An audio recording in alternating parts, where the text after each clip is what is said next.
Hey guys, how's it going? My name is Adam. Today I'm going to show you how to remove recommended songs from Spotify. So what I'm going to do, I'm going to just go ahead to my App Store or Google Play.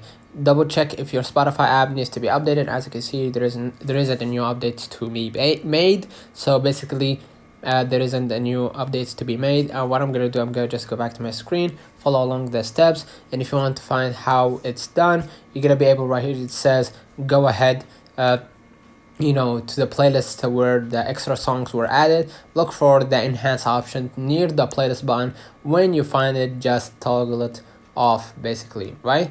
So if you want to stop playing recommended songs on my playlist, to help expose users to new artists with the similar songs within their Spotify playlist, if you want to toggle it off, just go ahead to the playlist itself. And basically what you're gonna do, you're gonna just go ahead and click on the library, click on the playlist where the extra content was made, and then click the three dots next to it, remove it from your library. Basically, that's how you do it. Let me know in the comments if this video helped you. Don't forget to like and subscribe, turn on the notification bell to receive every video we upload. Thank you for watching. See you, and don't forget to follow us on social media.